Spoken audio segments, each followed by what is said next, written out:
سلام، چطوری؟ امروز میخوام آزمون‌های تستی دوره ابتدایی و متوسطه اول گروه آموزشی اوج رو معرفی کنم. سلام، خوبم خواهر. مگه ابتدایی و متوسطه یک آزمون تستی داره؟ اره، ببین، در دوره ابتدایی و متوسطه یک اصلاً هدف آمادگی برای کنکور و اینکه دانش آموز از ابتدایی با تست سر و کار داشته باشه یا هول نکنه نیست. بلکه در سوالات تشریحی مهم یادگیری مطالبه که توسط مدارس برگزار میشه، ولی در آزمونه‌های تستی علاوه بر یادگیری بحث سرعت و دقت هم مطرح و مهم است. فرض کن دانش آموز از ابتدایی و متوسطه یک با شرکت در آزمون‌های تستی و حل سوالات در شرایطی که نیاز به دقت و سرعت بالا هست. به مرور زمان این دو مورد در دانش آموز رشد پیدا میکنه و در انجام اغلب کارها سرعت و دقت بالایی خواهد داشت. اوه مای گاد. ویژگی آزمون‌های اوج در دوره ابتدایی و متوسط یک.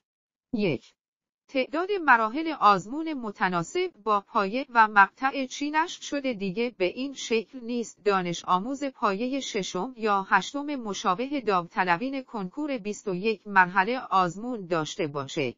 2. استفاده از ایستگاه‌های مرور منظم. یادگیری یعنی تکرار. در برنامه ریزی آزمون‌های اوج یادگیری مطالب در 3 دسته طبقه بندی شده است. 1. سطح یادگیری کوتاه مدت، مراحل عادی. 2. یادگیری میانه، ایستگاه‌های مرور. 3. یادگیری بلند مدت، ایستگاه ویژه. 3.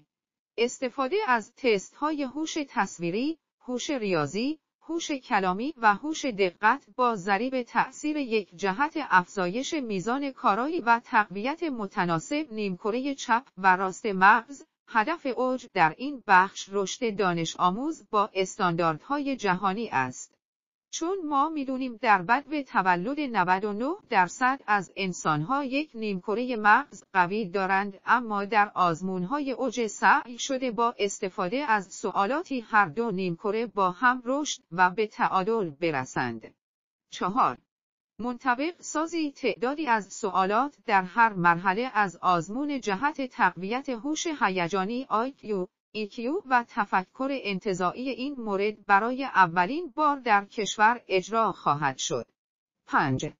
در ایستگاه‌های مرور یک خلاصه درس از تمام دروس در اختیار داوطلب قرار میگیره، یعنی آخر سال خلاصه کل دروس آزمون خواهی داشت. آزمون تستی دوم دبستان. 1. این آزمون در 10 مرحله برگزار می شود. 2. دارای 2 ایستگاه مروره.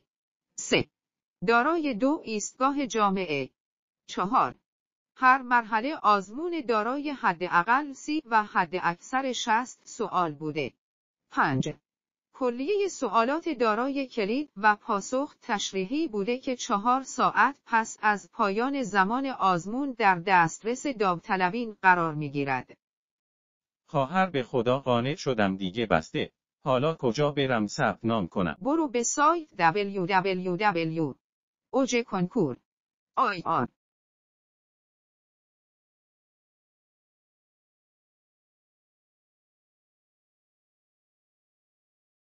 اول روی برنامه آزمون و کلاس کلیک کن و نگاهی بهش بنداز.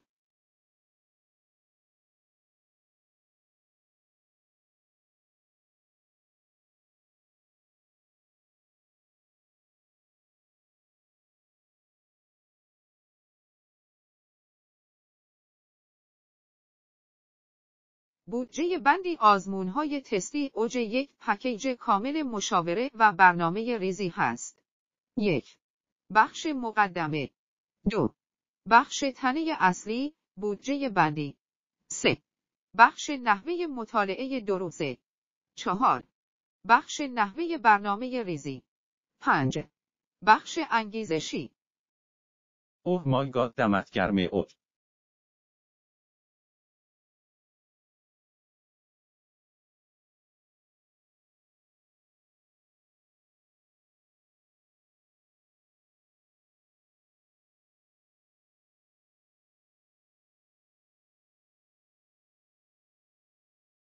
حالا برو قسمت آزمون‌های تستی پایه مورد نظر انتخاب کن.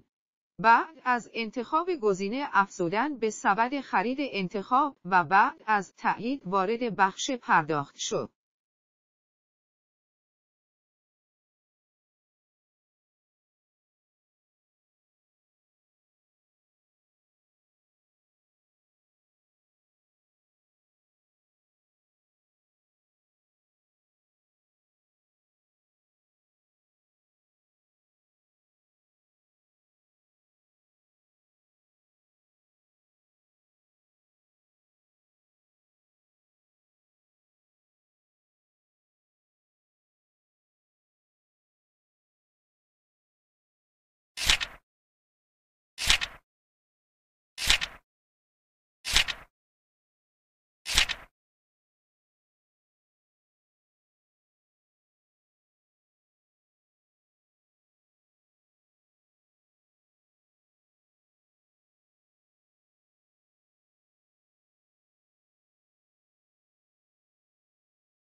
حالا یک پیام اینجا بده برای دریافت نام کاربری و رمز عبور.